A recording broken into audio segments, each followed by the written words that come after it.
Já pude assistir a nova obra, uma batalha após a outra, e aqui vem minha crítica. Oi, eu sou o cara da cultura e segue o vídeo.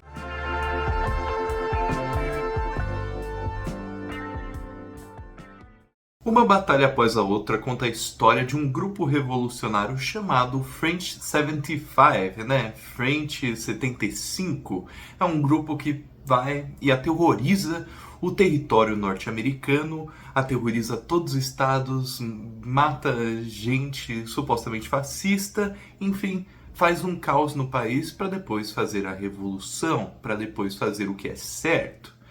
Porém, contudo, entretanto, um general, um dia chamado Steve Lockjaw, se irrita com os mesmos e começa a os caçar, fazendo com que esse grupo suma. Assim, o nosso protagonista, Bob, uma dessas pessoas que estão envolvidas com esse grupo, tem que se exilar junto de sua filha e tentar buscar abrigo nesse mundo caótico. Após se exilar, Steve Lockjaw, depois de muitos anos, começa a buscar Bob e sua filha. Será que Bob conseguirá escapar de Steve Lockjaw mais uma vez? Ou será que Bob não terá essa chance? Será que sua filha está em perigo ou será que não? Uma batalha após a outra, esse filme caótico é um filme que trabalha muito bem esse caos que ele tenta instaurar. É um épico que quer contar a história dos Estados Unidos atual.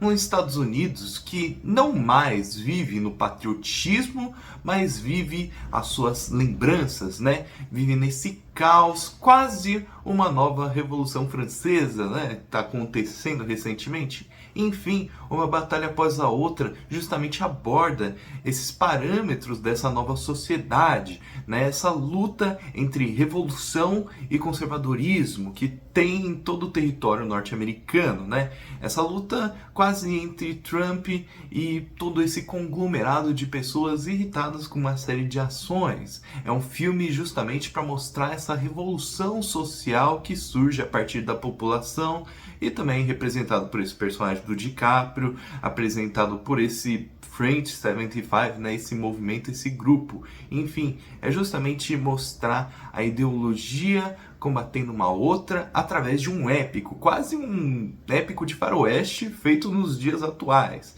É um filme que tenta justamente resgatar um pouco dos anos 70, mas claro, através da visão do Paul Thomas Anderson. Paul Thomas Anderson, claro, diretor desse filme que eu nem preciso introduzir. Ele é uma daquelas figuras assim como Tarantino, Scorsese, entre muitos outros diretores que não precisa de introdução. Quem gosta de cinema, eu diria que gosta de Paul Thomas Anderson.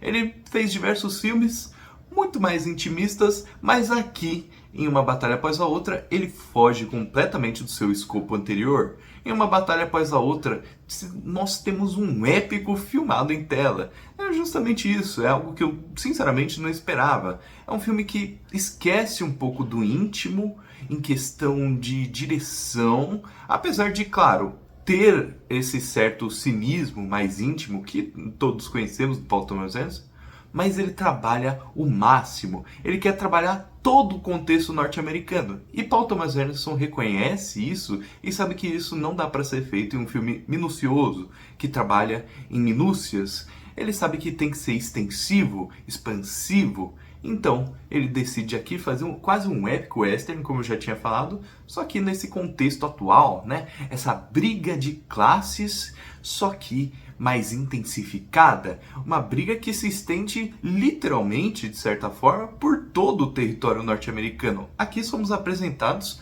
aos Estados Unidos inteiro.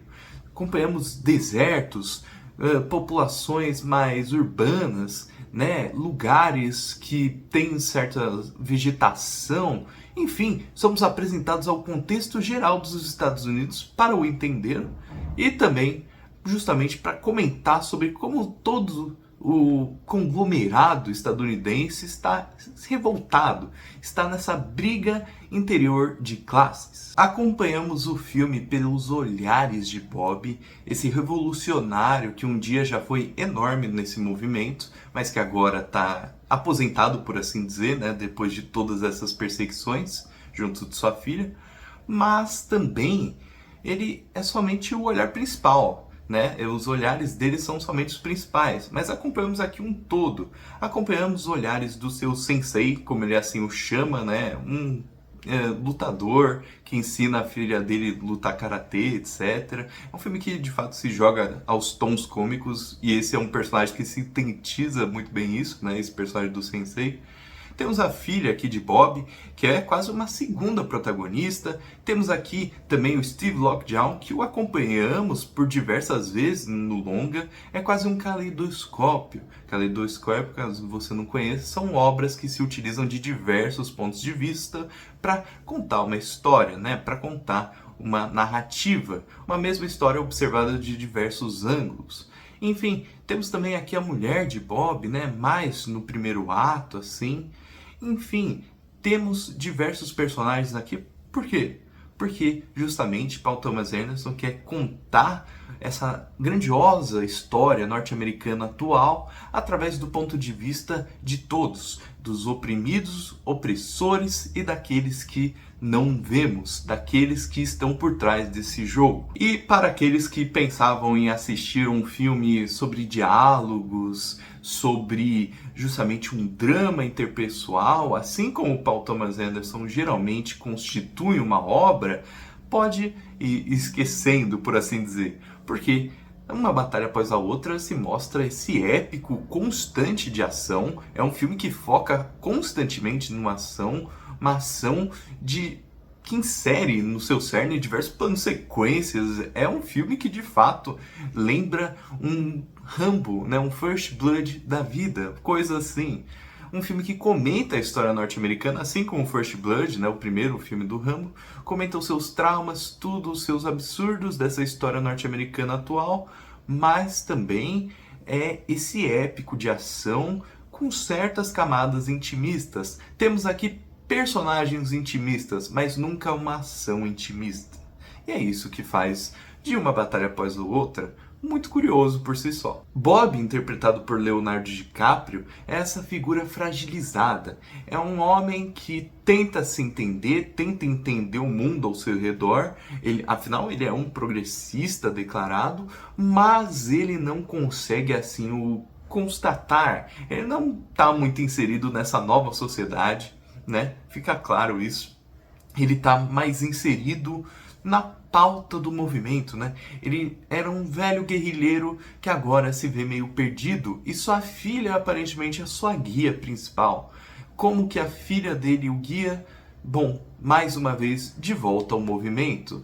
É um filme sobre esse progresso constante que vem através dessa luta revolucionária. Bob, sua filha Willa, enfim, todos os personagens querem essa luta, querem lutar pelos seus direitos e também por conta dessa sociedade caótica, né? Uma sociedade caótica que precisa ser radicalizada para chegar a uma paz, por assim dizer. Steve Lockjaw, interpretado por Sean Penn, eu diria que é outro destaque do filme. Ele é a figura opositora de tudo. Ele é aquele chamariz de ódio. Ele chama os outros de palavras preconceituosas, coisas do tipo. Ele é filmado, muito bem notado isso, sempre de uma figura de lado. Ele nunca é mostrado muito plenamente de frente, mostrando que ele somente tem uma face, a face da maldade, e a outra face dele é encoberta. Não sabemos ao certo quem é Steve Lockjaw. Ele é uma figura hipócrita, isso sim, descobrimos ao redor da narrativa. Ele é alguém que não se reconhece, não sabe quem quer ser e somente quer crescer nesse mundo que ele próprio constituiu na sua cabeça. Ele é uma caricatura de um general de hoje em dia. Ele é uma caricatura dessas estirpes de pessoas ultramente conservadoras, ultramente nacionalistas que justamente não conseguem entender a si próprio.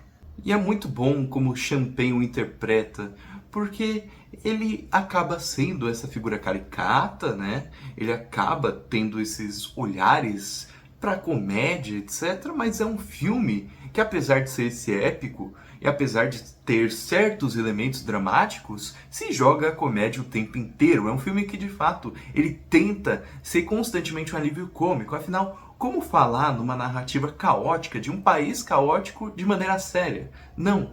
uma batalha após a outra quer ser engraçado, se jogar essa comédia, e ele quer comentar justamente sobre esses absurdos, sendo mais absurdo ainda. Ele acaba por ser tão cínico, mas tão cínico, que ele justamente é cínico com o próprio lado que defende. Ele reconhece que todos esses esforços revolucionários, coisas assim, talvez sejam perigosos certas vezes, né? Temos a personagem da mãe de Willa, que acaba mexendo em certas coisas nessa narrativa, as quais prejudicam Bob e sua filha, né? Fazendo com que eles fujam, inclusive. Então, é um filme que vai comentar muito bem sobre essa questão do caos norte-americano. Até mesmo os progressistas às vezes erram. E é reconhecível isso. Mas claro, as figuras aqui imponentes, as figuras aqui que de fato erram constantemente, quase sem carisma algum, quase sem abertura social, né? Quase sem corpo, são justamente essas figuras de nacionalistas extremos. E são nítidas as referências que aqui Uma Batalha Após a Outra quer trazer. São nítidas porque é um filme que somente em sua composição de imagem traz um laranja por todo esse território vasto estadunidense. É um filme que vai trabalhar essa vastidão, esse deserto. Então, claro, ele tem uma saudação quase aos filmes road movies, ele tem uma saudação aos westerns, aos filmes de ação. Ele é justamente esse conglomerado de referências norte-americanas para criticar o próprio ambiente americanizado em si, essa vastidão que contempla, né, esses graus de um neofascismo que está surgindo nesse atual período. Enfim, é um filme que quer comentar tudo, ser tudo e ser tudo de uma maneira absurda, porque como comentar um absurdo sem ser tão absurdo quanto? Paul Thomas Anderson, então, por esses tons de amarelo, por esses desertos, por essas vegetações e por esses centros urbanos precarizados, mostra o seu conto anárquico, essa sociedade que constantemente evoca nas pessoas um senso de libertação.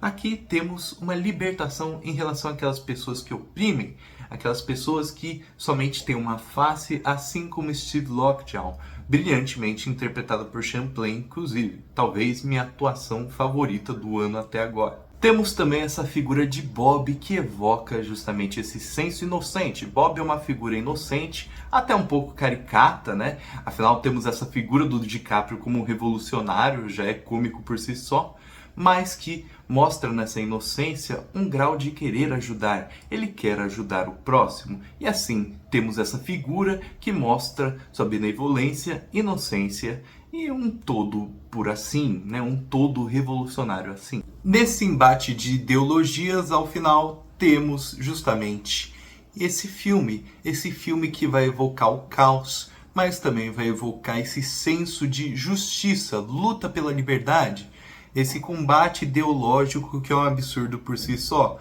Pessoas se matando dentro de um espectro político que justamente favorece o extermínio de pessoas. Para mostrar o absurdo que certas ideias fazem um território como um todo, principalmente uma potência como os Estados Unidos. É esse caos que o filme se imerge em, junto dessas piadas, essa direção que lembra muito uma nova Hollywood, né, os anos 70, mas também que vai pegar referências nos clássicos, né, vai trazer uma série de maneirismos do Paul Thomas Anderson.